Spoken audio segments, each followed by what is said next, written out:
what made you decide on the name Minor Soul? Minor Soul actually came originally, I was watching something on the TV, and suddenly I saw this phrase and it said Minor Soul Trap.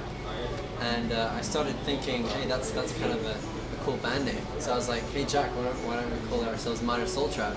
And then we had lots of discussion about it, and something didn't feel right, and we realized it was just too long. So we cut out the trap, and we realized Minor Soul, and it actually means a lot more.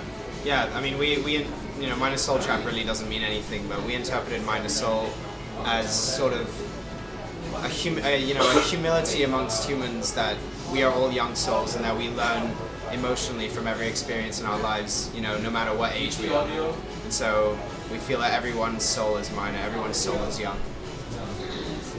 So your musical influences range between from Dylan and the Beatles to Green Day. So can you tell us, how do you think that the music that has influenced you helped to steer your style to what it is today? Well, Max and I have we have similar styles and similar influences in music, but we also have differences. So he's more the Green Day side, and I'm more the Bob Dylan side. And so it sort of just happened. We didn't really choose to do this style of music. It's sort of the way that we wrote the songs.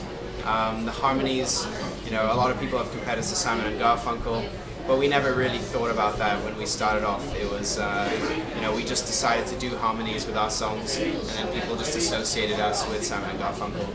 But no, I mean, we're influenced by all those bands. I'd say we're most influenced by the Beatles, as every single musician in the world is most influenced by the Beatles. But yeah, I mean, sort of, we didn't plan on anything. It sort of just happened organically. So I also noticed from your website and your Facebook page that you mentioned that one single thing that unifies you, your musical heroes, and your fans are what you call sneakers, right? So what is your definition of sneakers? How does that actually come about? So that's a sneaker. It was at the beginning. It was a bit difficult for us to find a genre to put our music in, and so we were debating over pop, folk, rock, and even emo. rock. So but we didn't want to call it three different things.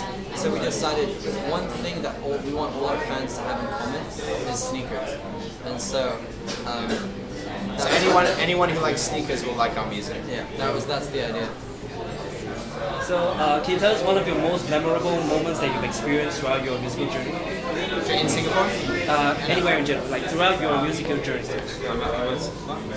Yeah, sure, go for it.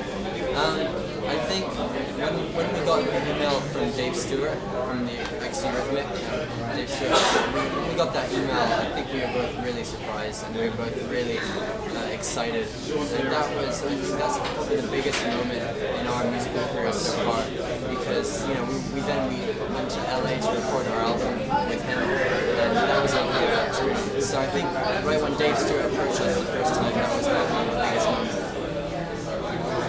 So, is this actually your first time in Singapore? No, this is our second time in Singapore. So, what do you think about Singapore? I think it's a little bit more exotic than Hong Kong, but it's got a lot of similar things about it. Big skyscrapers, beautiful buildings, great food, great culture. I mean, we're very used to a place like Singapore because we come from Hong Kong. It's just an hour or two of flight away, but we really love it. So, do you have any tips and advices that you have to share with aspiring musicians out there?